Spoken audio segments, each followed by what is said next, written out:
Ya gua tanya, oh iya Bu, mungkin ada masukan untuk kami. Memang ada apa ya Bu, mungkin kami bisa bantu. Dia bilang, Mas tahu pada waktu kita baru masuk ke kamar, kan saya duluan tuh masuk, saya kayak melihat kayak sekelebatan perempuan.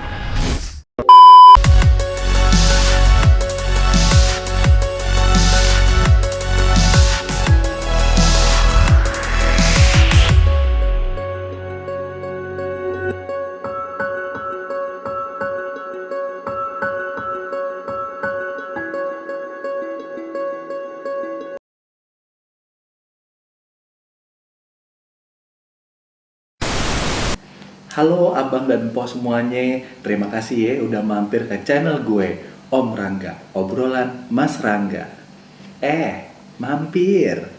Dan juga gue mau ngucapin nih sama abang po semuanya kalau udah mau mampir di channel vlog pertama gue. Jadi klik tombol subscribe sama bunyiin loncengnya supaya nanti abang po semuanya bisa melihat pembahasan-bahasan yang dikupas dalam vlog gue ini. Terima kasih banyak nih semuanya. Di vlog pertama gue ini, gue akan ngebahas mengenai pengalaman gue pribadi dulu nih. Gue punya pengalaman yang dibilang menyenangkan, menyeramkan, menyedihkan, pokoknya campur aduk deh. Jadi abang none, jangcingnya babe di sini bisa nonton apa yang pengalaman pernah gue dapat. Gue pernah bekerja di sebuah hotel di Jakarta Pusat. So, stay tune ya di sini ya. Jangan sampai kelewatan ya. Kita mau bahas yang pertama.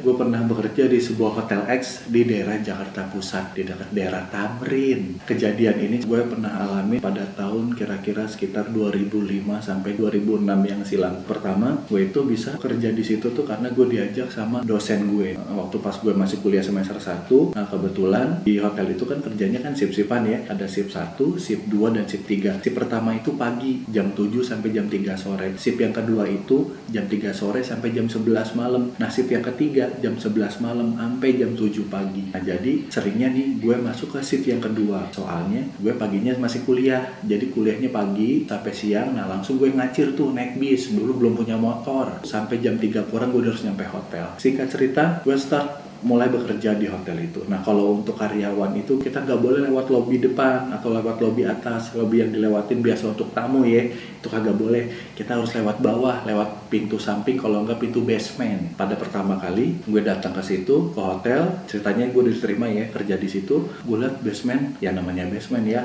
agak-agak ngeri-ngeri sedap gitu dah. Terus gue masuk ke dalam. Itu yang pertama adalah ruangan laundry, terus tempat ngambil baju seragam karyawan di situ. Ada ruang HRD, ada kantin, ada toilet sama locker, ada ruang-ruang kayak mesin-mesin gitu. Ya pokoknya tau lah yang namanya back office-nya hotel ya. Kayak gimana, mungkin kalau yang udah pernah kerja di hotel tahu ya gitu. Cuma kalau yang belum ya diceritain aja nih, dengerin gue ya. Gue pada pertama itu gue ngeliat situasinya gitu ya. Belakang office itu kan pasti buat naruh barang-barang apa semua segala macam ya. Gue celingak-celinguk aja tuh gue ngeliatin ini ruangan apa ya, banyak meja-meja, banyak kursi-kursi, banyak kain-kain yang dilipat-lipat gitu. Oh ini buat gudang kali ya, waktu awalnya kan gue nggak tahu. Di situ gue pas pertama pun udah agak ganjil sedikit di area situ. Tapi namanya masih baru ya, gue cuek aja. Kebetulan di situ gue pertama kali gue kerja di bagian fitness center. Kebetulan gue juga bekas aerobik sama fitness ceritanya. Udah gue kerjalah di situ, gue keterima di situ. Posisinya di lantai dasar. Begitu udah keterima di situ, gue dikenalin lah ada 2 karyawan sebelumnya, 1 cewek dan 1 cowok. Sama gue deh, jadi kita bertiga lah di situ. Dilihatin di situ, itu bukanya tuh jam 6 pagi, tutupnya jam 9 malam.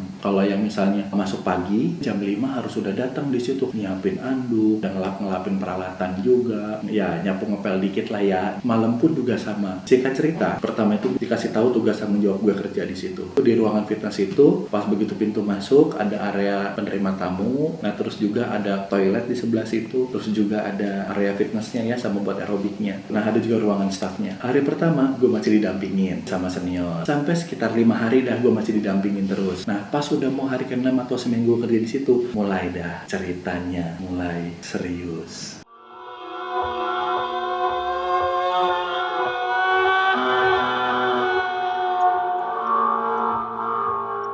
Pada waktu pertama gue kerja sendiri di situ, gue masuk jam 3 sore. Begitu jam 9 ya, udah mau closing, nah jam 10 lah udah bersih, udah semuanya gue pel-pelin, udah gue beres-beresin segala macam, anduk-anduk kotor gue taruh-taruhin. Namanya udah tutup ya kan, lampu-lampu semua udah dimatiin ya, udah mulai gelap ya, udah mulai remang-remang deh. Gue sambil nulis logbook atau buku laporan. Gue awalnya cuma ngedenger bunyi seret gitu. Apa ya? Gue langsung bangun. Gue lihat dulu. Oh, kosong, masih santai. Kira-kira 10 menitan lagi bunyi kayak besi beradu tuh centing gitu. Mulai nih gak enak nih. Apa ya gitu gue bilang. Udah, gue sambil ngelirik aja, nggak ada apa-apa ya. Gue kan emang gue sendiri tinggal di situ. Akhirnya ya gue nekat juga ya. Akhirnya gue ke depan, gue ngeliat ke area kamar mandi, area fitness, area aerobik segala macam. Ya udah rapi gitu ya, karena udah gue beresin, udah gue duduk lagi. Akhirnya karena gue agak-agak parno dikit ya, takut juga gitu. Udah akhirnya gue buru-buru, gue nulis logbook, gue rapihin, gue ambil tas gue, udah gue keluar, gue matiin semua lampu, gue kunci. Hari kedua itu semuanya berjalan normal ya, biasa aja. Gue cuma cerita dikit sama senior gue, gimana kemarin hari pertama sendiri. Ya santai-santai aja sih ya, cuma gini bang, ada begini. Itu mah cuma perasaan lu aja kali ya, aku bilang gitu. Akhirnya pas berapa minggu gitu ya gue kerja, ya ada lah yang aneh-aneh dikit, cuma nggak terlalu signifikan lah. Nah ini yang paling gue khawatirin di sini.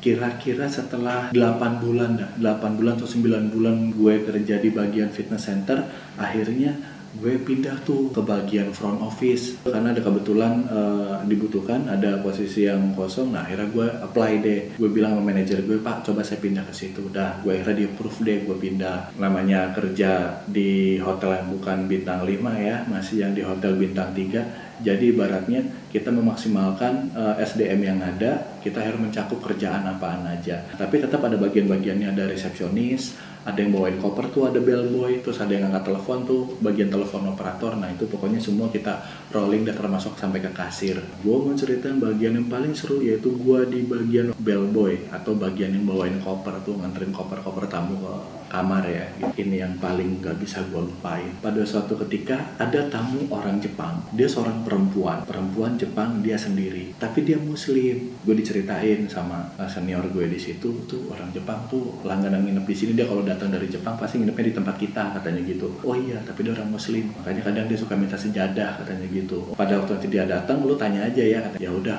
oke deh, gue bilang gitu. Udah datang dah tuh tamu itu, orang Jepang itu. Nah gue bilang, good afternoon ma'am. Dia jawab, selamat siang. Gue kaget, wah dia bisa bahasa Indonesia nih. Selamat siang ibu, mari saya antar bu, gitu. Dengan ibu ini ya, saya bilang gitu. Iya betul, katanya gitu. Oh iya bu, ini kamarnya sudah kita siapkan. Nah terus gue bilang gitu, terima kasih. Nah gue ke reception dah tuh, gue minta kunci kamarnya dia juga sambil administrasi dulu sebentar. Nah tas-tasnya gue rapihin ke atas troli dan gue bawa. Posisinya gue jalan di depan, dia jalan di belakang. Gue bukain liftnya, dia masuk duluan ya, sesuai dengan standar hotel lah ya ceritanya gitu. Sampai lantai 7, gue agak kaget sedikit, lantai 7. Gue inget nih kalau cerita temen-temen ya di hotel tuh, kalau lantai 7 hotel kita nih ada beberapa kamar tuh yang agak ngeri-ngeri sedap katanya gitu. Ya udah gue sih santai aja ya, namanya masih baru juga. Beda kayak cerita di fitness, gue udah tahu. Nah di lantai 7 udah tuh ting kebuka. Nah gue persilakan dia keluar dulu, mari bu silakan. Nah baru gue ngikutin. Nah sudah, gue susul dia, gue pinjem kunci kamarnya, gue bukain. Nah, begitu gue bukain pintu kamar, terus gue persilakan dia masuk. Nah baru dah koper-koper dia gue masukin dah tuh, gue taruh di tempatnya. Udah sesuai dengan prosedur, gue nyalain lampu-lampu, gue nyalain TV-nya, terus gue cek AC-nya segala macem. Dia duduk tuh, tapi gue ngeliat dia tuh kok mukanya kok agak-agak gimana gitu loh pas masuk. Beda kayak pas tadi masih di bawah dan masih di lift tadi, kok kayaknya kok agak beda. Pas dia duduk, dia cuma ngomong assalamualaikum gitu. Lah gue jawab waalaikumsalam. Nah dia ngeliat gue ngeliat dia. Lah gue kira, kok dia assalamualaikum sama gue? Ya gue jawab aja waalaikumsalam, kagak ada orang lagi. Gue pikir dia salam kali sama gue, tapi kenapa baru sekarang? Nggak tadi, dari awal. Nah pas dia duduk, gue minta izin, bu, namanya masih siang ya, kan masih check-in kira-kira jam 2 tuh, jam 2 ya, jam 2-an ya. Gua buka tuh hordengnya, kan hordeng masih ketutup ya. Itu hordeng yang tebelnya, gua buka tuh kertennya, dret. Dan di situ gua ngeliat dia tuh langsung bengong. Si ibu orang Jepang ini cuma ngeliatin jendela itu sambil bengong. Terus berapa detik dia langsung ngeliat gua, gue, terus dia nunduk. Nah terus dia langsung senyum. Nah kan tambah bingung ya, gue gimana? Gue pikir ada apaan sih? Tapi bodo amat ah, yang penting gue kerja. Lalu saya bilang, ibu bagaimana ibu? Apakah ada yang perlu dibantu lagi? Mungkin ibu perlu apa yang bisa saya bantu atau saya ambilkan? Oh enggak mas, cukup. Baik ibu, kalau misalnya ibu perlu apa-apa silakan hubungi saya atau telepon 0 di operator ya bu. Oh iya, terima kasih. Pas gue jalan mau keluar, nah dia nyamperin gue. Mas, dia cuma bilang gini, apakah boleh saya pindah kamar? Ah, gue kaget, pindah kamar. Emang kenapa bu? Kok pindah kamar? Saya bilang gitu. Mungkin saya boleh tahu alasannya? Oh tidak apa-apa, saya mungkin hanya kurang nyaman aja di sini. Oh baik bu, nanti coba saya hubungi reception dulu ya, apakah masih ada kamar yang kosong untuk ibu. Baik ya, ditunggu. Udah tuh selesai, dia tutup pintunya, gue langsung keluar, gue langsung naik lift, gue turun ke bawah. Nah sampai bawah ketemu reception, gue bilang sama anak reception, itu si tamu kok minta pindah. Nah emang dia pindah-pindah kenapa? Di reception tuh ada 2 orang di situ yang lagi bertugas. Nah dia main lihat-lihatan mata. Ya udah deh kita cek dulu ya ga gitu. Udah dicek dulu. Tapi kamar udah penuh, pada penuh nih kita. Kebetulan tingkat hunian hotel tuh lagi rame. Ya udah dah, ntar gue bilang sama tamunya deh. Gue telepon tuh tamunya. Gue bilang, ibu mohon maaf,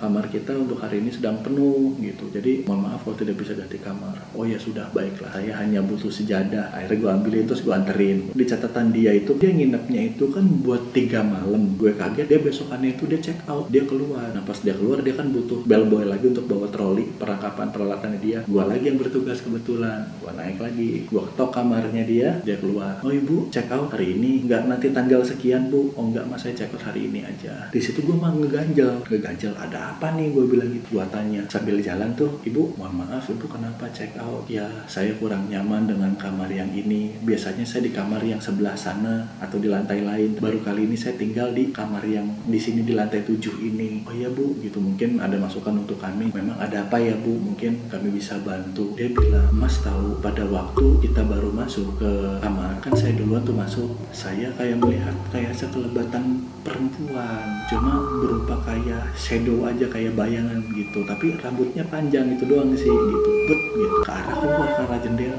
Begitu pas masnya masuk kan naruh koper. Nah jadi saya kan duduk tuh di kasur. Nah saya sambil ngeliat kan ke jendela, makanya saya bilang assalamualaikum gitu. Oh iya bu, betul, saya jawab waalaikumsalam. Saya kira ibu ngomong sama saya. Enggak, saya ngomong sama orang itu, tapi sepertinya dia tidak baik katanya gitu. Nah tidak baiknya gimana bu? Ya soalnya pas begitu saya duduk di kasur, mas kan buka hordengnya, dan di situ saya melihat apa mas tahu? Wah nggak tahu bu, ibu melihat apa? Saya melihat ada sesosok perempuan, itu kakinya menggantung di atas, kepalanya di bawah, dan rambutnya itu menjuntai ke bawah semua, dan dia tuh menghadapnya ke kita katanya gitu. Astagfirullahaladzim. Disitulah saya langsung deg-degannya luar biasa. Gua langsung merinding guys, dari mulai kaki nih, jempol sampai ubun-ubun, ujung kuping nih semua gue merinding semua. Tapi ibu ngeliat itu jelas. Oh jelas mas, karena dia ngeliat ke kita kesini, dia ngeliatin kita. Cuma masnya nggak melihat, tapi saya melihat jelas. Nah, terus dia kemana bu? Ya udah, terus tiba-tiba dia ngelepas pegangan kakinya yang menjuntai ke atas, dia terus meluncur ke bawah. Saya nggak tahu abis itu.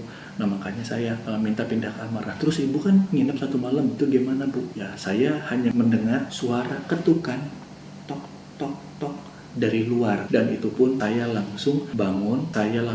Saya tidak membuka hordeng itu lagi, tapi saya langsung ambil air wudhu, saya sholat. Nah setelah sholat itulah saya langsung tidur lagi dan tidak ada gangguan sampai pagi. Alhamdulillahnya itu. Memang gini, kita nggak boleh takut akan hal itu ya. Cuma namanya kita nggak bisa mungkirin, kadang kita manusia biasa, kita tuh kadang kaget. Ngeliat yang kayak gitu tuh kaget. Ya untungnya sih gue nggak bisa ngeliat ya gitu yang kayak gituan. Cuma kagetnya tuh dia cerita sampai seperti itu gitu loh. Waduh, kalau gue kayak gitu gimana kali ya? Antara gue lari nggak karu-karuan atau gue diem terus tiba-tiba gue keringet dingin terus pingsan, gue nggak tahu dah gitu. Yang intinya gue agak ngalamin. Lepas dari itu dia cerita, dia bilang nanti lain kali kalau saya nginep di sini lagi, tolong jangan kasih saya kamar yang satu ya. Baik ibu. Udah akhirnya gue antar dia turun, gue panggilkan dia taksi, gue masukin kopernya, dan akhirnya dia check out. Gue langsung cerita guys sama teman-teman gue, si ibu itu begini. Nah teman-teman gue yang tadi di reception tadi cuma bilang gini, oh ternyata itu lagi ya yang ngeganggu katanya gitu. Ya sudahlah, lu cukup tahu aja katanya, gak usah rame katanya gitu. Ya gue profesional dong, dan untungnya jangan sampai gue ngalamin kayak gitu. Gue ngeliat langsung. Habis dari situ gue iseng nih, gue ngobrol sama ada temen gue juga nih, bapak-bapak, dia di bagian electricity atau engineering. Gue ngobrol sama dia, gue cerita Nah, dia adalah karyawan yang terlama kerja di situ, dan dia terakhir gue kerja di situ ya, dia udah 10 tahun. Dia orang yang termasuk rombongan orang yang pertama kerja di hotel itu dari zaman mulai pembangunan sampai finishing sampai dijual untuk bisa diinepin untuk tamu. Dia itu ngikut dari awal. Dia bagian engineering. Dia belum mau cerita sama gue. Dia ceritanya kapan? Nah, orang ini ceritanya pada kelanjutan vlog gue yang kedua. Stay tune ya. Jangan lupa ya guys, kalau misalnya nih abang empok ente punya cerita-cerita yang menurut ente tuh itu menyenangkan atau menyeramkan atau yang aneh atau yang creepy atau yang berbau-bau mistis, silakan tulis di komen di bawah ya. Nanti gue saring, gue lihat yang paling banyak, gue bisa bahas dan gue akan bikin vlognya di sini. Tapi untuk kelanjutannya tunggu di vlog gue selanjutnya. Thank you guys, terima kasih, see you then, jaga kesehatan dan salam sejahtera untuk kita semua.